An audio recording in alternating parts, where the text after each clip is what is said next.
మాట్లాడే ప్రాంతాల నుంచి ఒక పివి నరసింహారావు గారు, ఒక నీలం సంజీవరెడ్డి గారితో సమానంగా జైపాల్ రెడ్డి గారు రాణించి సమాజంలో గౌరవం తీసుకొచ్చిండంటే ఈరోజు దివ్యాంగులు అందరూ కూడా జైపాల్ రెడ్డి గారి యొక్క సక్సెస్ను స్ఫూర్తిగా తీసుకోవాల్సిన అవసరం ఉన్నది. అదేవిధంగా ట్రాన్స్జెండర్స్ వీళ్ళ పట్ల కూడా సమాజము కొంత వివక్ష చూపించడము, కుటుంబ సభ్యుల యొక్క నిర్లక్ష్యానికి లోనైన వాళ్ళను కూడా ఈరోజు ట్రాన్స్జెండర్స్ని కూడా రాష్ట్ర ప్రభుత్వ ఉద్యోగ అవకాశాలు కల్పించడమే కాకుండా రాష్ట్ర ప్రభుత్వం అందించిన డబుల్ బెడ్రూమ్ ఇండ్లు కానీ ఇందిరమ్మ ఇండ్లు కానీ నిన్ననే రామగుండం నియోజకవర్గంలో అక్కడి శాసనసభ్యులు రాజ్ ఠాకూర్ గారు ఇళ్ల పట్టాలు కూడా ఈరోజు ట్రాన్స్జెండర్లకు అందించడం జరిగింది.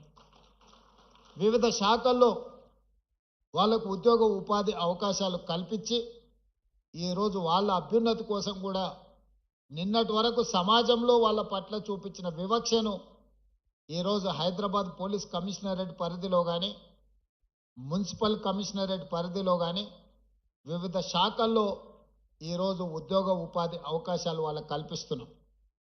ఈ వేదిక మీద నుంచి నా సహచార మంత్రివర్గ సభ్యులకు నా విజ్ఞప్తి, రాబోయే మున్సిపల్ ఎన్నికల్లో ఎక్కడైతే కార్పొరేషన్స్ ఉన్నాయో ఆ కార్పొరేషన్లో కోఆప్షన్ కార్పొరేటర్స్గా మనము నామినేట్ చేసే అవకాశం ఉంది.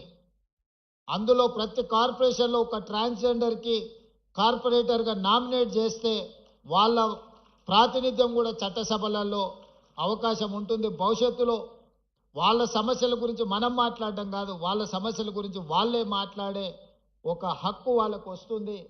తప్పకుండా రేపటి మున్సిపల్ కార్పొరేషన్ ఎన్నికల్లో ఎక్కడికక్కడ కార్పొరేషన్లో కనీసం ఒక్కరినన్నా ఈ థర్డ్ జెండర్ వాళ్ళను మనం కార్పొరేటర్లుగా నామినేట్ చేసి అక్కడికి పంపిస్తే ఈరోజు మైనారిటీ కోటాలో మైనారిటీస్ని మనం కోఆప్షన్ తీసుకుంటున్నాం.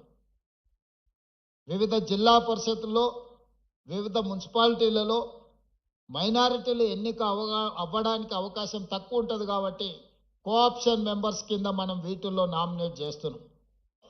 అదే విధానాలలో ట్రాన్స్జెండర్స్ను కూడా మనము కోఆప్షన్ మెంబర్స్గా ఈ కార్పొరేషన్లో పంపిస్తే వాళ్ళు వాళ్ళ సమస్యల మీద మాట్లాడుకోవడమే కాకుండా మాకు కూడా ఈ సమాజంలో మేము భాగస్వాములము, ఈ సమాజంలో ఆడవాళ్లతో మగవాళ్లతో సమానంగా మాకు అవకాశాలు ఉన్నాయి, ఈ ప్రభుత్వం మమ్మల్ని కూడా మానవత్వంతో చూస్తుంది, మమ్మల్ని మనుషులుగా గుర్తిస్తుంది, ఈ ప్రభుత్వం మాకు అండగా నిలబడ్డదని వాళ్ళు కూడా భావించే అవకాశం ఉంటుంది. కాబట్టి రేపటి మున్సిపల్ ఎన్నికలలో వాళ్ళని కోఆప్షన్ మెంబర్లుగా మున్సిపల్ కార్పొరేషన్లలో మనము కోఆప్ట్ చేసుకుంటే బాగుంటుంది. ఇది నా ఆలోచన. తప్పకుండా రేపు జరగబోయే మంత్రివర్గ సమావేశంలో దీనికి సంబంధించి ఒక నిర్ణయం తీసుకుంటే కూడా సముచితంగా ఉంటుంది అని నేను భావిస్తున్నా. అదేవిధంగా వృద్ధ తల్లిదండ్రులు వాళ్ళ రెక్కల కష్టం, వాళ్ళ రక్తాన్ని చెమటగా మార్చి తమ పిల్లల్ని తాము తిన్నా తినకపోయినా రూపాయి కూడబెట్టి వాళ్ళకు ఆస్తులు కానీ విద్యలు కానీ అన్నిటిని అందిస్తే వాళ్ళు వయసు మీద పడ్డప్పుడు కొంతమంది ఆ తల్లిదండ్రులను నిర్లక్ష్యం చేస్తున్నారు. అందుకే ఈరోజు డే కేంద్రాలుగా వయసు మీద పడిన వాళ్ళకు ఒక రిక్రియేషన్ ప్లేసు, అక్కడ అన్ని వసతులతో దేశంలోనే మొట్టమొదటిసారి వయసు మీద పడిన కుటుంబ సభ్యులకు ఈరోజు ప్రభుత్వమే కుటుంబంగా మారి వాళ్ళందరినీ ఒక దగ్గరికి తీసుకొచ్చి వాళ్ళందరినీ కూడా ప్రణామ్ పేరు మీద వాళ్ళందరినీ ఒక దగ్గరికి చేర్చి వాళ్ళకు అవసరమైన మానసిక ఉత్సాహాన్ని అందించడమే కాకుండా ఈ సమాజం కోసము తమ కుటుంబ సభ్యుల కోసము సర్వం త్యాగం చేసిన తల్లిదండ్రులను ఆదుకోవాలని ఈరోజు ప్రణామ్ కార్యక్రమాన్ని కూడా మన ప్రభుత్వం తీసుకున్నది. మొన్న జరిగిన గ్రూప్ 1 గ్రూప్ 2